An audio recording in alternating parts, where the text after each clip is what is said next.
What's up, Ravens? I'm Hattie LaRue. And I'm Hannah Carney. Today we have flocks of exciting stories for you. From segments about a great training facility for athletes to teen mental health. And with Thanksgiving coming up, we can't forget the turkey trot. Oh yeah, Hattie, what's your favorite Thanksgiving food? Obviously, the rolls. On that note, let's roll that intro.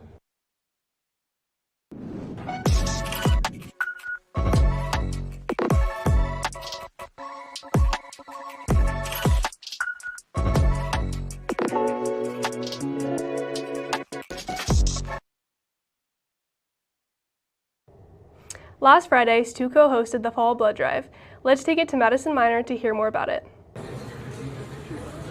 Today I'm here at the blood drive to learn a little bit more about why people should give blood. My role in the blood drive is I work the check-in, so I basically get all your information and get you ready to go and send you back. These people know what they're doing, they're really good at their job, they're super comforting, and they're really good at what they do. This fall, the Ravens donated 112 pints of blood and over 100 people registered for the blood drive. Giving blood takes a small amount of time out of your day and can save lives. It can save others' lives and it really makes an impact for other people, and it can help them be in a better place. I know, like, when my mom was younger, she needed like a blood transfusion when she was born, so I just think it's important to give back. I feel really good knowing that this helps our community and it can make a really positive impact on the people who need it. Go give blood, guys. Thank you to all the Ravens making an impact on the lives of others. For ONW Now, this has been Madison Minor. In recent years, mental health awareness has become a more prominent conversation in our society. With this, organizations have been created to help aid people who are struggling. One of these organizations, Kids TLC, has helped improve the lives of so many within our local area.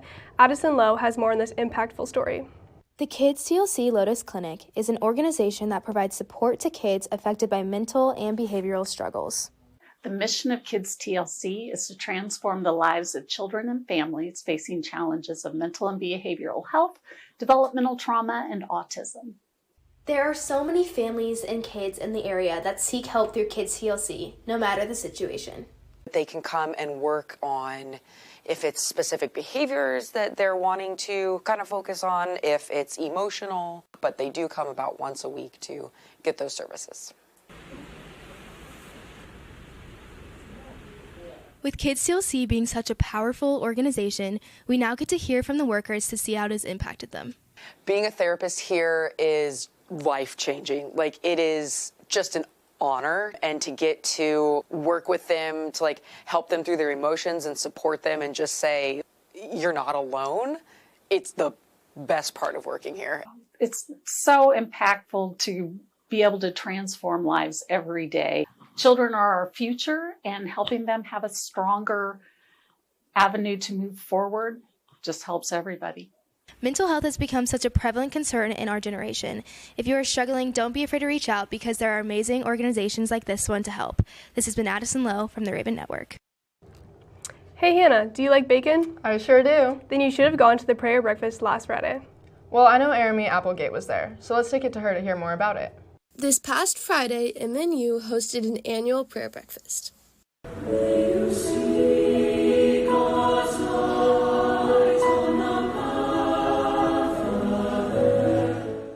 I know some people that come to this every year. I was talking to one gentleman who said this was his favorite event that he attends every year. Every year at the annual prayer breakfast, many groups from all around Kansas gather here to listen to an inspiring speaker share their testimony. This year, they brought in two gentlemen. One has a very rare disease similar to ALS, where he's slowly losing control of his body. And a friend that he's known his entire life, they walked on the El Camino together, which is a 500-mile pilgrimage that people make to help build their faith. And so their two friendship and how the story of how they were able to bring themselves up out of what they call a dark hole, I think is applicable to a lot of people when we talk about mental health and a lot of other challenges that are facing our communities. That's it for today, Ravens. It's been Aramie Applegate. Now let's take it back to the desk. Wow, it really doesn't get better than that.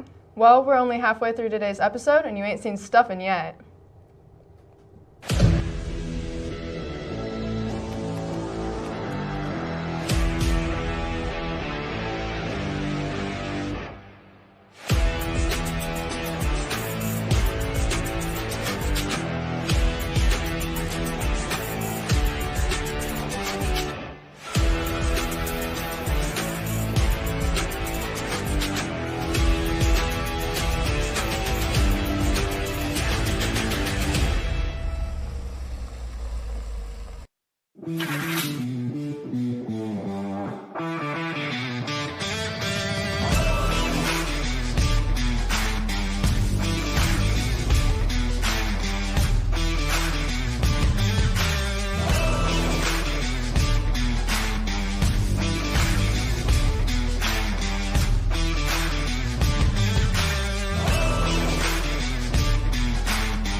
What's flocking, Ravens? Welcome to another game day. My name is Matt Emsamembo, joined by Chris McCormick. And with winter trials already starting up this week, we've got recaps, end-of-the-year awards, and a little get-to-know you.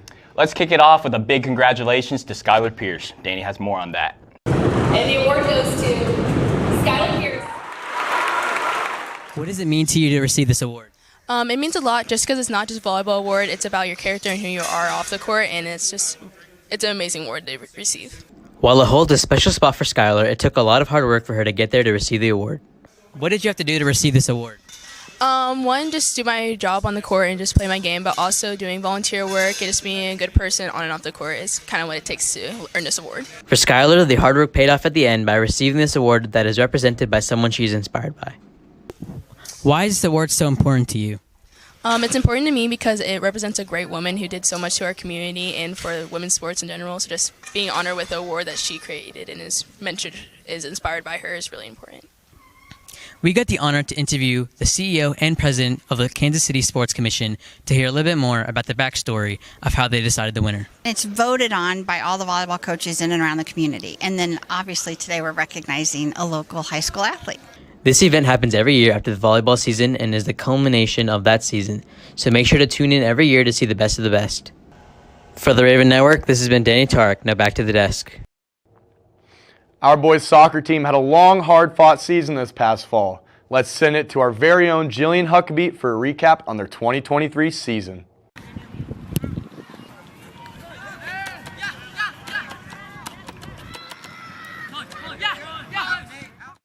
After a hard-fought season, boys soccer finished with a 7-10 record, earning multiple individual awards and leaving with a bond like no other.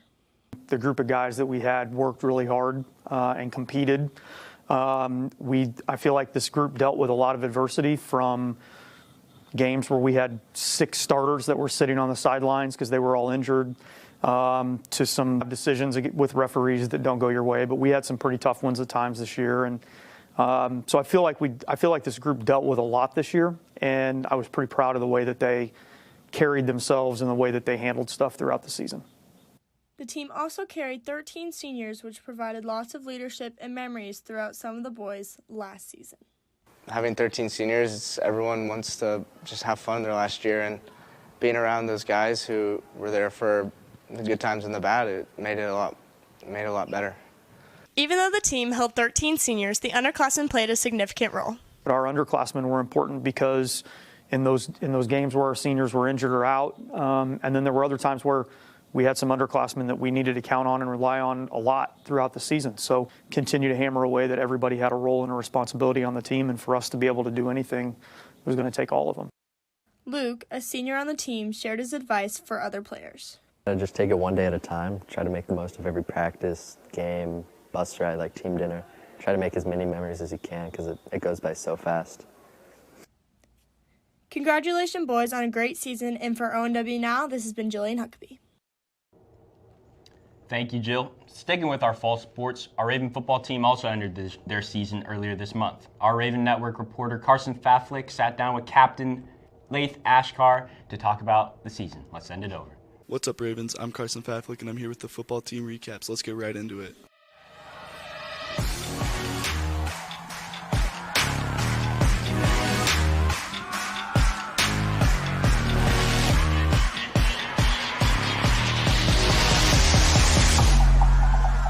Coming off of the historic success of last year's football season, the hype for this team is through the roof. However, due to several key pieces of last year's team leaving for college, the Ravens struggled early, dropping their first several matchups. The biggest obstacle we faced this year was our losing streak kind of in the front half of the season, but we were able to come together as a team towards the end of the year and start to figure things out. Despite dropping the first few games of the season, the Ravens were able to soar into the playoffs with a couple of wins under their belt. It was a huge, kind of just relief and a great feeling, and it was on senior night too, so special for our seniors. And it was a feeling that I definitely missed, and it was just a big relief. We felt like, hey, even though the first half of our season hasn't gone the way we wanted, every week's a new week, and we could get on a little run here. So while the season may not have turned out as hoped, the Ravens were still able to learn several lessons along the way. I'd say my biggest takeaway is just the brotherhood that we built. Football is more than a game and a record. It's about the brotherhood and family you kind of build throughout the year. So I think that's the biggest takeaway is like I built relationships with guys that I never thought I would have, and I'll have those relationships for the rest of my life. So. While this may have seemed like a down year for the Ravens, there were still tons of thrilling and exciting moments. Until next season, this has been Carson Faflick. Thanks for that elite recap, Carson. Now, Ravens, it's time to get excited for another edition of Get to Know You Athletes. We sat down with Riley Jankel and Emmy Keller to ask them a few questions to get to know them just a little bit better. Hi, I'm Riley Jankel. I'm Emmy Keller. I'm on the boys wrestling team. And I'm on the girls wrestling team.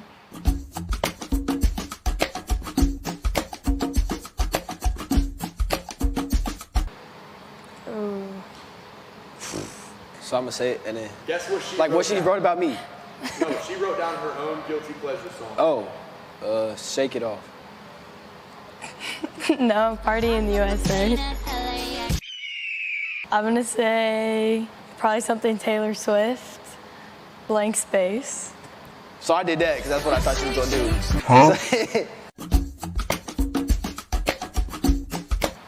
I don't even know my favorite TV show.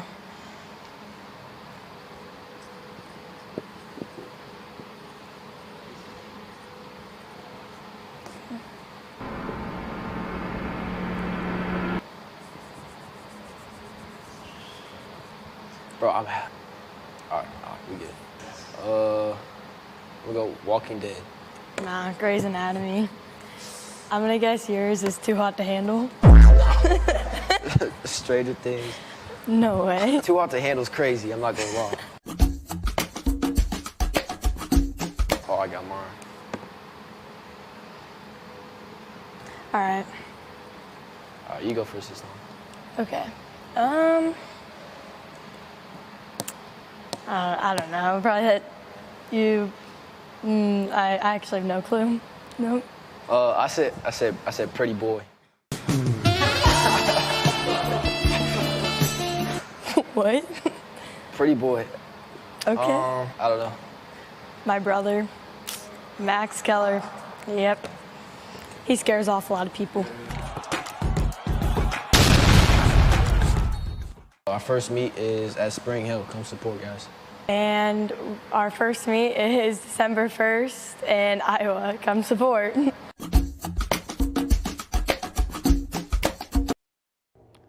Now, unfortunately, that's all we have for you on this edition of Game Day. This has been Chris McCormick and Matthew Msamembo. Now let's send it over to Hannah at the desk.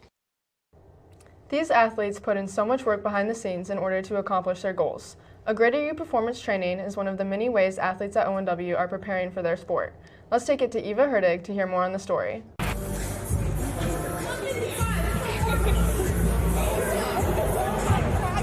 Athletes, if you're looking for a new and dynamic way to reach your athletic goals, look no further than a Greater You athletic training.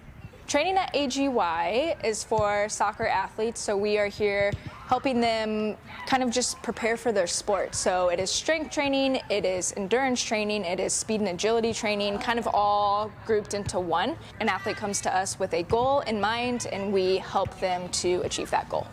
At AGY, training is goal-oriented and focused, where each athlete receives their own personalized plan. The goals that I had when I came into AGY was specifically I wanted to work on my vertical and my leg strength, because as a keeper, that's like a huge vital part of the position. Within 3 months of being at AGY, my vertical jumped from 15 to 18 and a half, 19. At AGY, athletes create strong bonds with their coaches and fellow athletes as they all focus towards the common goal of athletic improvement. Training at AGY is just athlete focused. So you come in, we get to know you as a person more so than just an athlete. So what makes you tick? How can we communicate and build a relationship with you and just better understand you as a person? And that way, that helps us build a better relationship and a better program for you as an athlete to help you achieve your goals.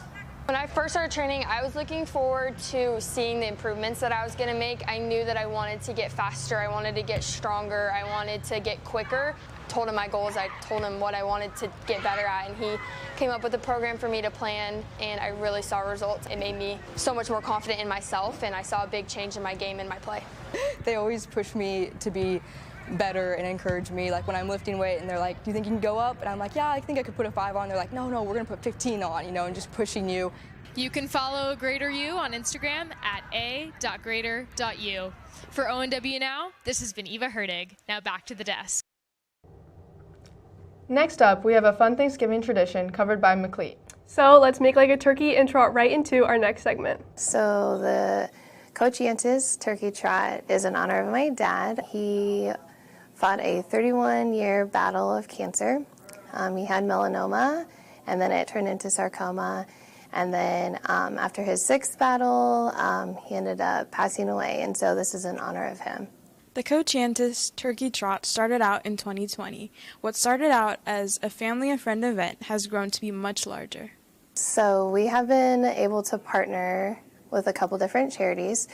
One would be a local Salvation Army outpost, and so participants can bring the donations to the race, and we have a table set up on race day for them to donate, and then we give that to the outpost.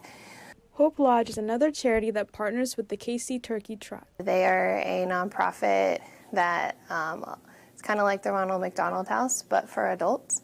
So it's under the American Cancer Society. The 5K run will be this Saturday, November 18th. I would just say the Coach Yantis Family Turkey Trot is for all levels and all ages and all abilities. So if you're a walker or a runner, we want you to come out and join. From the Raven Network, this has been McLeet Zudy. Now back to the desk. Don't forget to mark your calendars for FCCLA's 5th Annual Holiday Mart on December 2nd. It's free entry for everyone and will be from 9 to 2 p.m. in the events entrance, featuring over 50 vendors and lunch from the milk truck. Now, sadly, that's all we have for you today, Ravens. We hope you all have an amazing Thanksgiving break and that your Thanksgiving is a night to November. And with that, Raven Nation, let's fly.